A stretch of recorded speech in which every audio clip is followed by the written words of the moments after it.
Thank you so much for joining us for CBN NewsWatch. I'm Ephraim Graham. Ahead today, more warfare between Hamas and Israel. The possibility is rising amid accusations the ceasefire is being broken.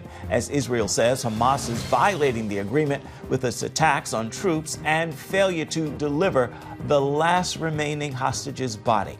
And a barrage of online attacks against pastors who traveled to Israel last week to show their support for the Jewish state.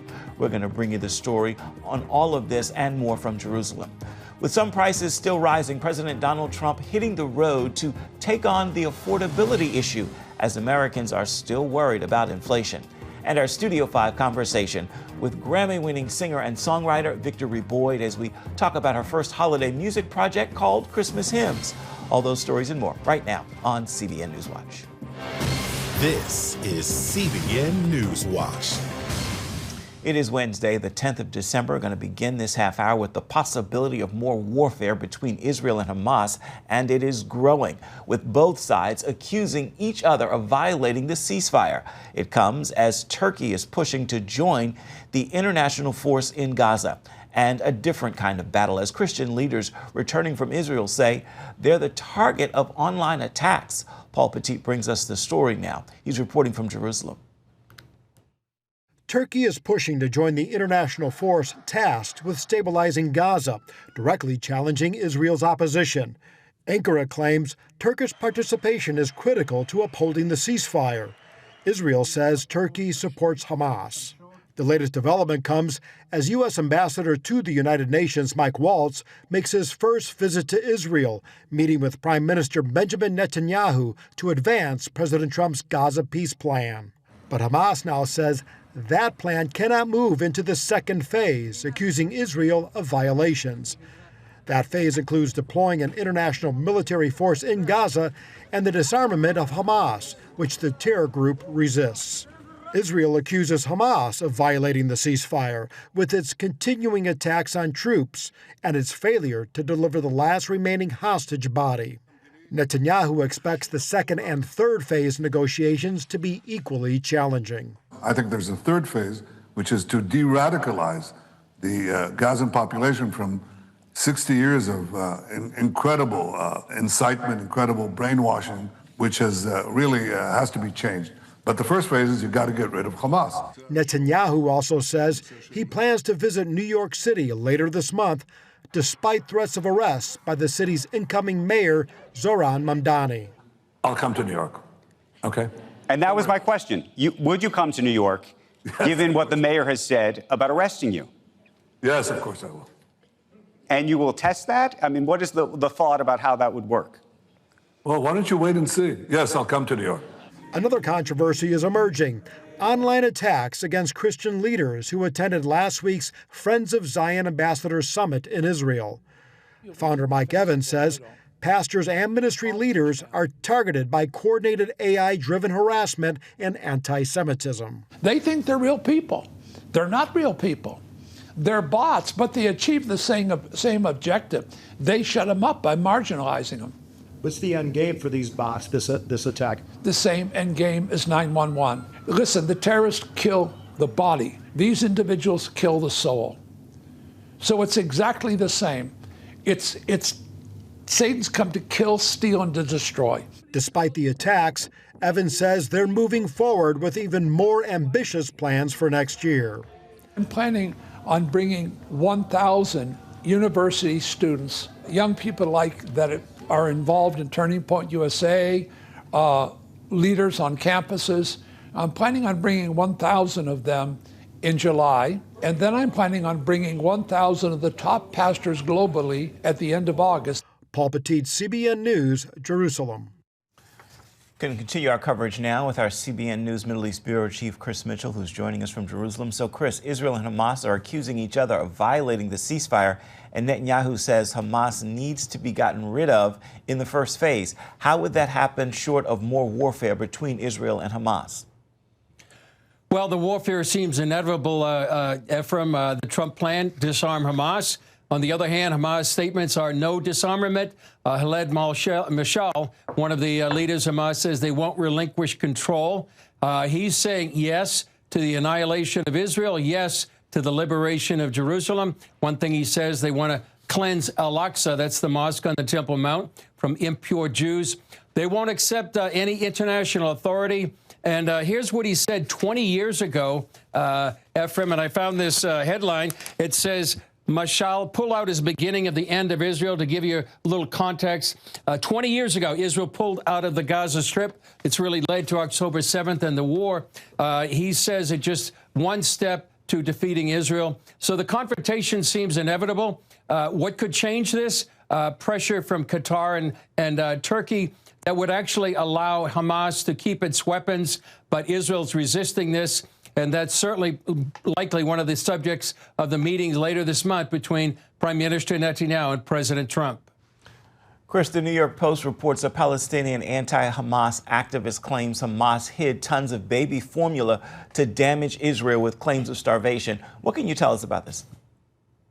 Well, it was this anti-Hamas activist. He accused the group of hoarding the food. He shared footage and pictures on social media that Hamas was deliberately hiding literally tons of infant formula and nutritional shakes for children. And why? The reason is to allow the children in Gaza to starve and then blame Israel for a famine. This is something they purposely did to starve the children of Gaza. So it wasn't Israel, after all, after these weeks and months of accusations of famine and genocide and starvation. What we see right now undermines that campaign by Hamas that had waged within the international media and social media for months. So this is something that's coming out now after those accusations, and I assume we may be seeing more evidence of what Hamas did during that time to keep food away from the people of Gaza in order to blame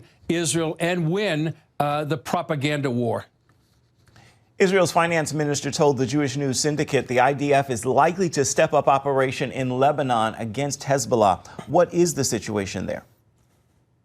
Well, Ephraim, it's very uneasy. There's been an uneasy ceasefire since November of 2024. That's when the ceasefire began. Almost immediately, Hezbollah began rearming. Almost immediately, Israel began daily attacks to prevent that rearming by Hezbollah and represent one more existential threat on Israel's northern border.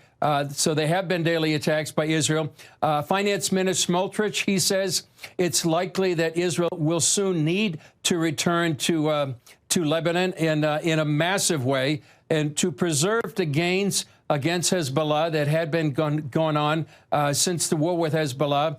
You know, that famous or infamous attack by the beepers and the pagers against Hamas operatives, in eliminating much of the leadership of Hezbollah, including Hassan Nasrallah.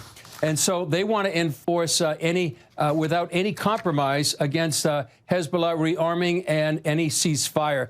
The residents, he says, of northern Israel, they deserve to live in security. And also, Ephraim, this represents somewhat of a change in policy by Israel. They want to be proactive to eliminate any threats, whether it's in Hezbollah or Hamas or the Houthis, and not repeat the mistakes of the past 20 years when many times they just allowed their enemies to rearm, regroup, and pose severe and sometimes existential threats to the Jewish state.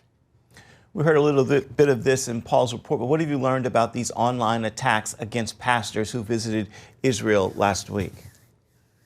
Well, it was a coordinated attack, and there were identical hostile messages to these pastors. They were carefully crafted accusations. They accused Israel of genocide. They were demeaning and coming against, many of these pastors. They branded Prime Minister Netanyahu a war criminal. There were anti-Semitic claims. Also, Fox News' Mark Levin entered the fray. He said he was angry about the efforts to punish the Christian supporters of Israel. As Mike Evans said in Paul's report, may have been AI-driven bots by a country like Qatar. And also Ambassador Mike Huckabee may be recording a video sending directly to the pastors and merely a sign of what may happen to people that stand with Israel. But Mike Evans said there'll be no coordinated digital campaign that's going to silence those who stand for the truth.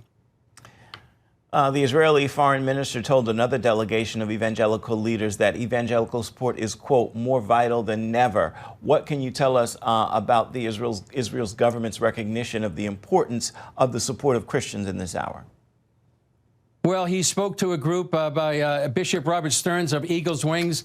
They consider Christian support a bulwark against misinformation, disinformation, the rise of global anti-Semitism.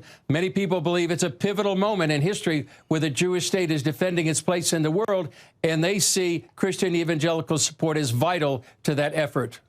All right. Thank you. Our CBN News Middle East Bureau Chief, Chris Mitchell, we appreciate your insights always and look forward to hearing from you in the days ahead this week. Coming up here at home, President Donald Trump hitting the road, appearing in Pennsylvania to take on the affordability issue. As Americans worry with prices continuing to rise and remaining high, we're going to hear what the president had to say. We've got the story for you when we come back. You're watching CBN NewsWatch.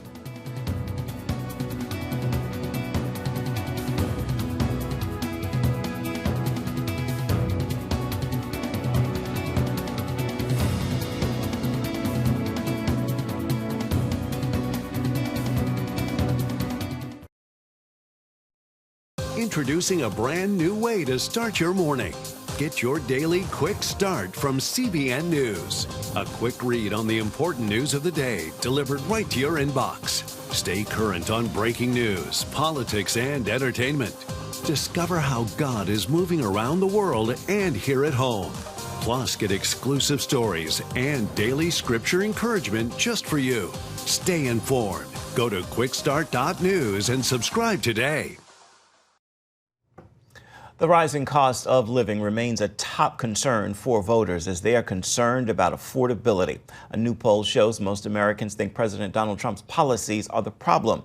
So now the president has begun to make his case that things are better than they seem. Dale Hurt has the story. With midterms less than a year away, Republicans know the economy, or the public's perception of the economy, needs to be fixed. At a campaign-style rally Tuesday night in Pennsylvania, the president set out to reassure Americans the U.S. economy is healthy and that his economic policies are working. And I have no higher priority than making America affordable again. That's what we're going to do. And again, they caused the high prices and we're bringing them down. It's a simple message. The president said the economy is recovering from Biden administration policies and suggested the affordability issue was created by the Democrats for political gain. They say, oh, he doesn't realize prices are high. Prices are coming down very substantially. But they have a new word. You know, they always have a hoax. The new word is affordability. Victoria Churchill of the group Young Voices and a reporter with the Daily Mail said Trump miscalculated when he suggested affordability is a false narrative. I think it was a rare messaging misstep where, he said that it was all a Democrat scam because he has also in the past called himself the affordability president. The latest Reuters Ipsos poll shows 56% of voters disapprove of how the president is handling the cost of living. And a CBS News YouGov poll shows most Americans say the president makes prices and inflation sound better than they really are. His policies haven't helped. Tariffs and all kinds of trade distortions have caused prices to go up. Monday, the administration announced $12 billion in subsidies to help U.S. farmers affected by tariffs and other economic issues. Treasury Secretary Scott Bessent says the numbers show the economy is doing well. We've had the 4% GDP growth in a couple of quarters. We're going to finish the year, despite the Schumer shutdown, with 3% real GDP growth. Another problem for Republicans is health care. With Obamacare subsidies set to expire, the average cost for 22 million Americans could more than double on January 1. Dale Hurd, CBN News. Still ahead, our Studio 5 conversation with Grammy-winning singer and songwriter Victory Boyd. We're going to talk about her first holiday music project. It's called Christmas Hymns, and we've got the story for you. It's coming up right after this.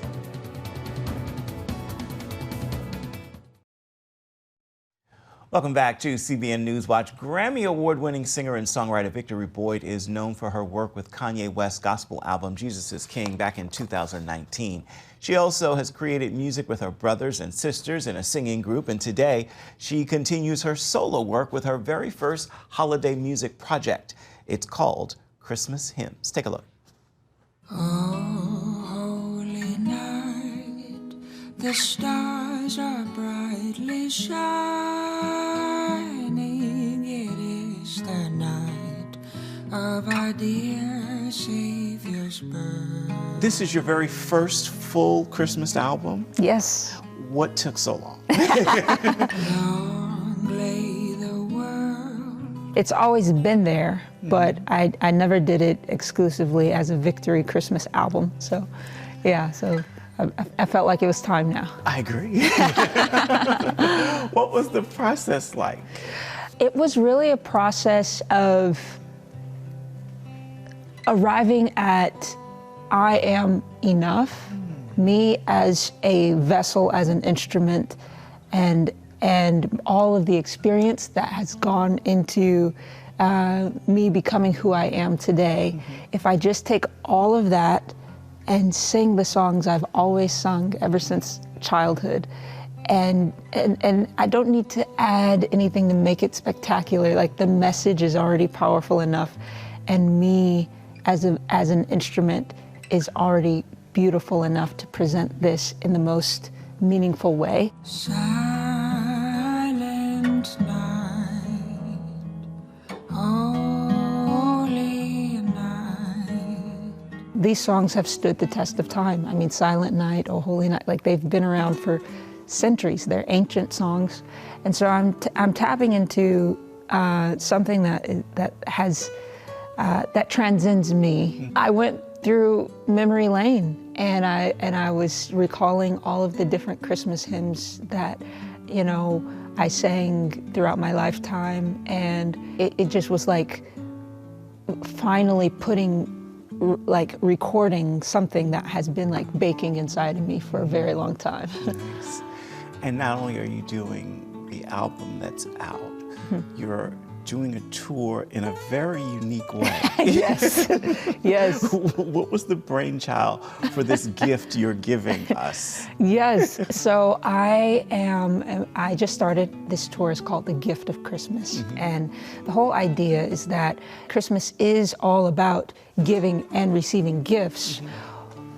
But the true essence of these gifts and the true meaning of Christmas, they are spiritual gifts. And so I want us, in this Gift of Christmas concert, to also really think about giving what is our best, finest gift that we can give to Jesus. And, you know, he's not very much interested in our money and all of the carnal things that only have to do with the physical realm, but he's interested in our whole lives, like our heart, the fullness of that.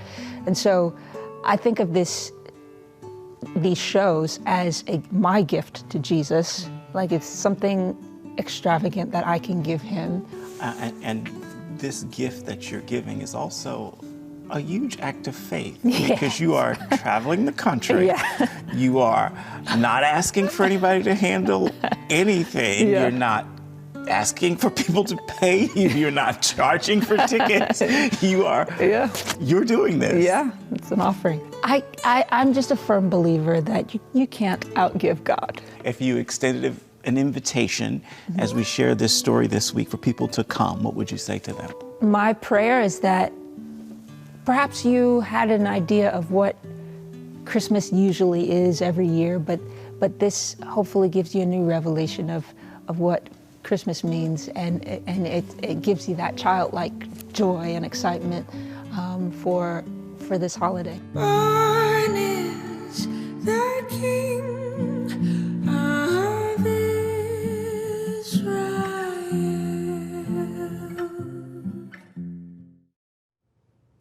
Victory Boyd's Christmas album, Christmas Hymns, is available right now wherever you purchase your music. Also, the Gift of Christmas tour is coming to select cities through December 21st. Go to victoryboyd.com for more information and to snag a free ticket. Be sure to join us this evening for an all-new edition of Studio 5. We're sitting down with Brunis Charles. He is the award-winning musician, producer, songwriter, and he's talking about his music journey and his nomination for a Grammy Award for the song Church. featuring Tasha Cobbs Leonard and John Legend. You can see Studio 5 on the CBN News Channel at 8 Eastern. You can also watch it on the CBN News app or on YouTube. Also, join us for our Studio 5 podcast called Conversations from Studio 5.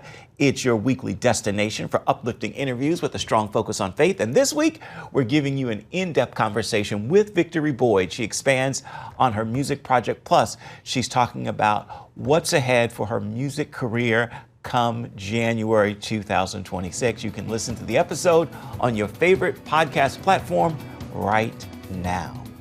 We'll be right back with an encouraging word for your Wednesday. Something has been happening on campuses across the nation. I'll never forget what I saw. We did not plan this at all. What in the world is happening? Thousands of students around this body of water. I don't know, I'm just in awe of God. Gen Z has been written off. They're not the generation that's, following the standards. Honestly, I would just post and post and post and make sure that it looked like everything was okay when deep down it wasn't. People hate on college students, Gen Z, so much, saying there's no hope for Gen Z. I think they've had everything the world has to offer and they're done with it. You all are a part of a generation that God is sparking revival and it is spreading. There's so many people that don't know their love, that don't know that they can live free of anxiety, free of depression. It's just getting started. Available now. Yours for a gift of any dollar amount. Download the CBN News app. One place for all of your news. Breaking news alerts. Watch CBN News Channel Live. CBN News, because truth matters. Get the CBN News app today.